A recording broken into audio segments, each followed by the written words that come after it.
Hi. Hello. నేను మీ శ్రావ్య. Actually ఈరోజు video ఏంటంటే మమ్మీ హైదరాబాద్‌కొచ్చింది ఊరు నుండి. సో, అలా బయటికి తీసుకెళ్దాము అనేసి దగ్గరలో ఉన్న మాల్‌కి హాయిగా కూర్చో. తీసుకెళ్ళాము. అది డీఎస్‌లో వచ్చినాము. ఎంత ఎంజాయ్ చేసామంటే ఈరోజు అసలు యాక్చువల్లీ మేము వెళ్ళిన పర్పస్ ఏంటంటే జస్ట్ డీమార్ట్‌కి వెళ్దాము, చిన్నోడికి షార్ట్స్ తీసుకుందాము అనుకున్నాము. బట్ అమ్మతో బయటికెళ్ళా తాగుతానా మాల్ మొత్తం తిరిగేసి 8,000 బిల్ చేసుకొని తీరా 5:00కి మాల్‌కెళ్ళిన వాళ్ళం. ఇంటికొచ్చేసరికి 9:30 అయింది. యాక్చువల్లీ అసలు ఏం తీసుకున్నాం, ఏం చేసాం అనేది నెక్స్ట్ వీడియోలో ఇంకా క్లియర్‌గా పెడతాను.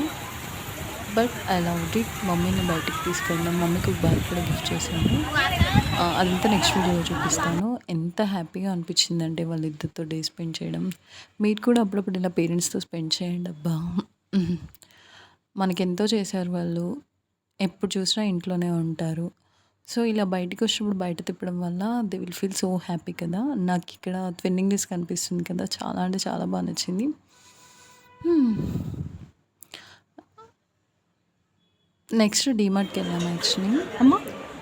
నాకిక్కడ నచ్చిన కాన్సెప్ట్ ఏంటంటే, మనమేమో కిచెన్‌లో అసలు హెల్తీ ఫుడ్ ఉండాలి, మంచిగా ఇవ్వాలి పిల్లలకి అనుకుంటూ ఉంటాం. కానీ డీమార్ట్‌కి పోతాం. అక్కడ ప్లాస్టిక్ ఐటెమ్స్‌కి చాలా అడిక్ట్ అయిపోతాం. వెంటనే తీసుకొస్తాం. ఆ ప్లాస్టిక్ బాక్సెస్‌లో లంచ్ పెట్టివ్వడము, లేదా వేడి వేడి ఐటెమ్స్ పెట్టడం వల్ల మనం ఆ పార్టికల్స్ తింటూ మనమేం హెల్తీగా ఉంటున్నాం, పిల్లలకేం పెడుతున్నాం. బట్ ఎంత ట్రై చేసినా వితౌట్ ప్లాస్టిక్ కిచెన్ అనేది మనం యాక్చువల్లీ చేయలేమేమో అనిపిస్తుంది.